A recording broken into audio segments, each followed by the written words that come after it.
Hola, sóc jo, l'Alícia, i m'han donat permís per distreure't uns minutets més. I crec que val la pena que coneguis una història. Avui parlarem de què són les aurores boreals.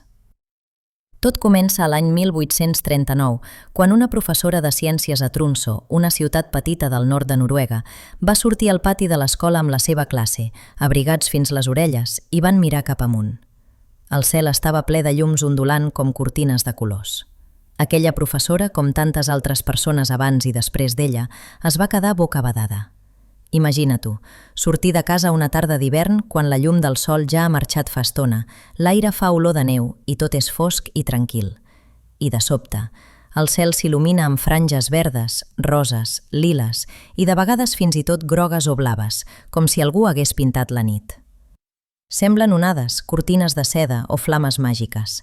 Costa de creure que això sigui real, oi? Però què són aquestes llums? D'on surten? I per què només les podem veure en alguns llocs molt concrets de la Terra, com a Noruega, Islàndia, Canadà, Rússia, Finlàndia, Groenlàndia o fins i tot Escòcia? Doncs les aurores boreals no són bruixeria ni un truc de les fades, per molt bonic que sembli. És un fenomen natural, però per entendre'l cal fer una petita aventura fins al Sol. I aquí comença el viatge. Pensa en el Sol com una pilota gegantíssima de foc que no para mai quieta. La seva superfície bull i explota cada segon. Allà hi ha tempestes tan fortes que deixen qualsevol vent que hagi sentit mai en ridícul. I de tant en tant, aquestes tempestes envien a l'espai unes partícules molt petites que es mouen a una velocitat increïble. Aquestes partícules són com pulsim o petites bales de llum. En física en diuen partícules carregades. La Terra, el nostre planeta, que sembla tan estable quan estàs assegut a la teva habitació, en realitat està protegida per un escut invisible, que es diu camp magnètic.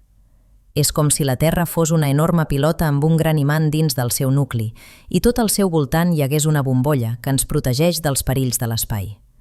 Sense aquest camp magnètic, el vent solar, és així com s'anomena aquesta pluja de partícules del Sol. Podria fer malbé la nostra atmosfera, l'aire que respirem, i fins i tot podria afectar les persones i els animals. Quan aquestes partícules carregades que venen del Sol xoquen contra el camp magnètic de la Terra, el més normal és que siguin desviades i no ens arribin. Però als pols terrestres, just a la zona de l'Àrtic al nord i a l'Antàrtida al sud, aquest escut és més prim, podríem dir. És com si la bombolla fos més prima per dalt i per baix. I allà, moltes d'aquestes partícules aconsegueixen entrar. Aquí arriba l'espectacle. Quan les partícules carregades entren a l'atmosfera de la Terra, que és la capa d'aire que ens envolta, xoquen contra els gasos que tenim, oxigen, nitrogen i altres. Imagina't el següent. Agafa una bola de ping-pong, això és una partícula del Sol, i tira-la contra una paret plena de globus de colors. Aquests són els àtoms dels gasos.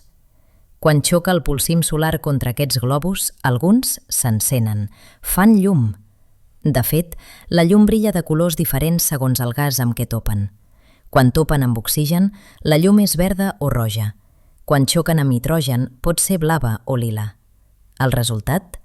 El cel s'omple de llums que dansen, de colors suaus, que van canviant, que s'encenen i s'apaguen. Això són les aurores. La paraula aurora ve del nom d'una antiga deessa romana, Aurora, que cada matí obria els cels perquè tornés la llum. El mot boreal vol dir que passen al nord, del grec boreas, el vent del nord. Quan passen al sud, l'espectacle també existeix i s'anomena aurora austral. Potser penses, però per què al nord i al sud i no aquí on vivim als Països Catalans? Doncs això és per la forma del camp magnètic de la Terra, que empeny aquestes partícules cap als pols. I per això, de manera habitual, a Barcelona, València, Palma, Andorra, Perpinyà o Eivissa no n'hem vist mai una. Tot i així, de tant en tant, quan el son envia una tempesta realment poderosa, s'han vist aurores boreals més al sud del normal, fins a zones de França, Alemanya o fins i tot a Anglaterra. Són casos molt especials, gairebé anecdòtics.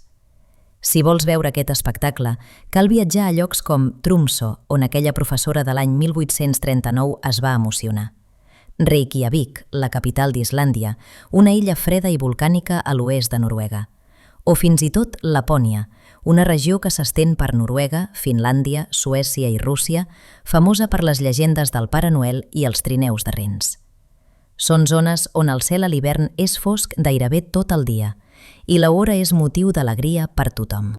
Ara imagina viure en una caseta de fusta, envoltat de neu, i després de sopar sortir amb una manta i una tassa de xocolata calenta. Els pares, germans o amics t'acompanyen, mireu cap amunt amb silenci i veieu aquelles cortines dansant. Saps que, de fet, moltes cultures nòrdiques tenen llegendes increïbles per explicar les aurores? Algunes tribus indígenes lapones creien que si saludaves les aurores et podien portar bona sort, però si les insultaves podien enfadar-se i baixar fins a tu. Hi ha qui deia que eren les ànimes jugant o que eren missatges dels déus. Avui dia la ciència pot descriure com passen les aurores, però no hi ha cap màquina que pugui predir amb precisió on i quan apareixeran. Cada aurora és única. Uns dies són molt llampants i es veuen des de molts quilòmetres.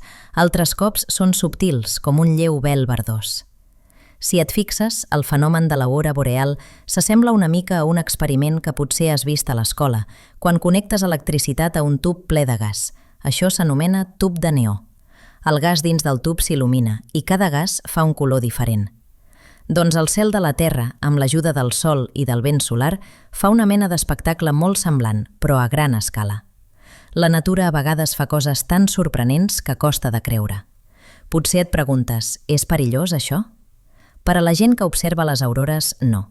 Són només llums al cel, més silencioses i innocents que qualsevol llamp. Però quan el vent solar és molt fort, pot afectar coses com satèl·lits artificials, avions, o fins i tot provocar petites interrupcions en l'electricitat en llocs molt al nord o al sud. Els equips científics de molts països ho vigilen contínuament per prevenir problemes. I com ho sabem tot això, si l'aurora sembla tan misteriosa? La resposta, com passa tantes vegades, és la curiositat. Durant segles, exploradors, científiques, meteoròlegs, les persones que estudien el temps i l'atmosfera i fins i tot astronautes han fet observacions, experiments, fotografies. Han pogut descobrir, des de l'espai, com les aurores s'estenen com anells entorn dels pols de la Terra. Han mesurat les partícules, han fet servir globus, coets i estacions a l'espai. Molts d'aquests estudis han tingut protagonistes de totes bandes del món i alguna que altra científica catalana, com la doctora Anna Sampere, especialitzada en física de partícules, que tot i centrar-se en la investigació a Barcelona, moltes vegades ha col·laborat en projectes vinculats a fenòmens de l'espai. T'has fixat que la natura combina màgia i ciència? Molta gent, com tu, ha fet preguntes aparentment impossibles.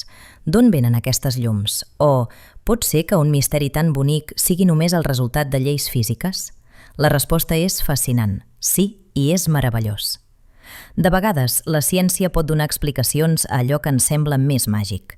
Descobrir com funcionen les aurores no fa que deixin de ser precioses, al contrari.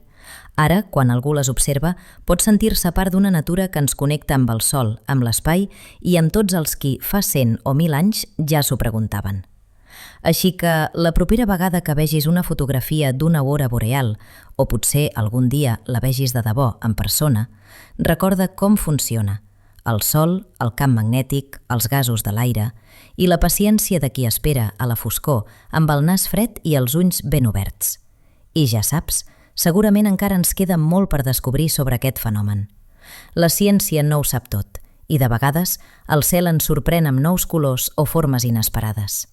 Potser, qui sap, quan siguis gran, podràs aportar alguna peça més a aquest trencaclosques. Comença amb una pregunta, amb una observació, i mai deixis de voler saber més. I fins aquí la història d'avui. Descansa bé i bona nit.